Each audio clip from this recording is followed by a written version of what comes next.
Hello lovely people, my name is Emma and today I'm going to be doing a 5-star predictions video for fiction. Now these were incredibly popular as a concept a good couple of years ago on BookTube, basically when I was last regularly posting. I don't know if anybody does these videos anymore, but I really enjoyed them as a way of critically analysing my to be read shelf and sort of seeing what did I think was genuinely going to be a slam dunk, and it makes you think about why do you have books on your TBR shelf if you don't genuinely think they're going to be a really solid read. It's sort of interesting to see how well you know your own taste. So like I said, I'm doing one for fiction today and then a non-fiction one will be coming out soon. I have 6 books in total that I will be then reading throughout 2024 and then I'll be able to do something like a bit more of a wrap up at the end. And I thought timing wise it works so well with us coming to the end of one year and the start of the next. So 4 of the books I own and then 2 are planned to try and again structure my buying habits for next year. The first one is Long Division by Kiese Laymon. I listened to Kiese's autobiography / memoir called Heavy a good couple of years ago now, and it is stunning. It is about his relationship with his weight and it is, yeah, just the most lyrical, beautiful, real poetic, and has a very rhythmic kind of memoir. Stunning, would totally recommend. And I've not read anything else from him, but this is a fiction book of his, and the logic to this one, as for quite a few of them, is I like this author's work, so I should try something else from them. This doesn't always work for me. I have quite a few authors out there who I either really love or really hate their work, and I again always think that's quite interesting. This is quite fun as to how it's written, because some of it is reading from this way and then some of it is reading from this way. It's one of these ones where you go kind of front to back. So I think again that could either be really entertaining and an interesting way of interacting with the book, or it could be an annoying gimmick. So what is the book about? You ask excellent questions. It's 2 separate stories, like discussed. One is set in 2013 and it's about a person who becomes a kid who becomes an overnight YouTube celebrity. And then the other story is set in 1985. So I think that'll be really interesting. You've got a dual timeline thing going on there, and I'm interested to see how Kiese's non-fiction writing can translate into fiction. The next book is Circus of Wonders by Elizabeth Macneal. Elizabeth Macneal wrote The Doll Factory, which is a historical fiction that I really enjoyed, which is about the pre-Raphaelite Brotherhood.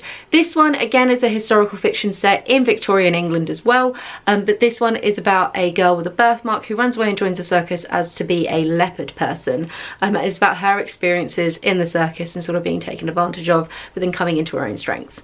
I used to work in the circus. For those of you who haven't been around on this channel very long, I used to be an ex-circus performer, and I've toured a little bit and done things like that, so I think it'd be really interesting. I used to avoid circus books because of the fact that I knew what the world was a bit like, but I think it's been long enough now since I did any of that professionally that I'm hoping I can come to this one and really enjoy it. I love books about performing arts, I love the Victorian period, I love me a historical fiction, so I'm hoping this will be a slam dunk. And Elizabeth Macneal's writing was stunning last time, so again we are hopeful. Solid author, let's try a second book from her. One that I'm a lot more confident on, because I've read so much of this author's back catalogue and adored so many of their books, is Signal to Noise by Silvia Moreno Garcia. Silvia Moreno Garcia is an incredible genre writer who bounces around from history to sci-fi to crime books to romance. She's got a bit of horror out there. She is really good at sort of picking different subgenres and generally smashing out of the park with them. I've read 6 of her books. This will be number 7, and I definitely need to do an author in the spotlight on her one day. And this one in particular is about a mixtape, and the mixtape is abandoned and there might be magic on it. I'm not 100% certain, but like I say, she's generally been a solid 4 or 5 stars with all of her reads, so hopefully this will be a 5-star slam dunk for me. This one feels a little bit cheeky and a bit like I'm cheating because it is the 3rd book in a trilogy, so it probably should be good, but you can't guarantee. There have been some truly great trilogies that have stacked it in the last second, and we all know second book syndrome is very real. But that is Tade Thompson's The Rosewater Redemption, which, like I said, is book 3 of the Rosewater trilogy. So the Rosewater trilogy is a really fun, weird, speculative sci-fi book that is set somewhere in Africa, and I can't remember where, and I'm very sorry about that. Nigeria. And it is about like psychics, but there's also some kind of weird plant sci-fi thing going on. The first book follows multiple different timelines and was really trippy and weird, and then the second book kind of pulled it all together but ended on a little bit more of a cliffhanger. I am quite hazy on what happened in both of them, so I'm gonna have to like frantically Google and look at maybe some Wikipedia summaries or something, but it is about time that I finished this trilogy off. I enjoyed both books immensely. I love weird speculative sci-fi. It's like sort of futuristic but not crazy futuristic. It's still very much set in our world.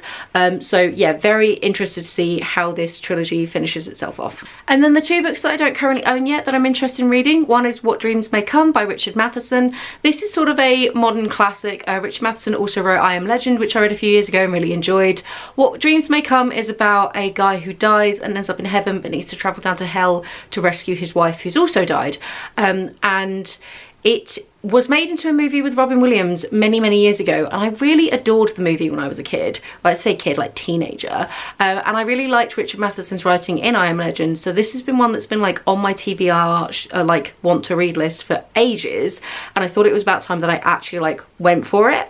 And I think it could be like a sneaky 5-star read. It's a bit hit and miss, a bit more dicey compared to others, but I'm intrigued by it. The other book is The Summer House with a Swimming Pool by Herman Koch. Herman Koch wrote The Dinner, which is one of my favourite books. It is despicable and awful and about a couple who are like two couples who are incredibly rich and wealthy, and their sons do something terrible and against the law, and it's about them over a dinner party trying to come up with a plan to like sweep it all under the rug because they're rich and like affluent and they're white and they can just like try to make these problems go away. I get the vibe that The Summer House with a Swimming Pool is along a similar kind of line. It is about these like family who go off to their summer house that has a swimming pool. Some terrible accident happens and it's kind of the repercussions from that. And I really enjoy Herman Koch's writing, like looking at terrible people basically, and like really non-redeemable characters and very unlikable characters, and just sort of exploring the realms of like what people will and won't do for their families. Generally very fun. So again, this has been on my want to read for a century, and I thought it was time that I about got to it, so hopefully this will help me prioritize it. So those are 6 books that I think are going to be 5-star reads. Fingers crossed they're going to be 5-star reads.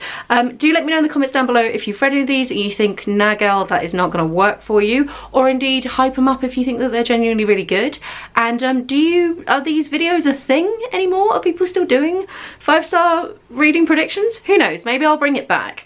So yeah, have a wonderful reading week and I'll chat to you soon. Bye.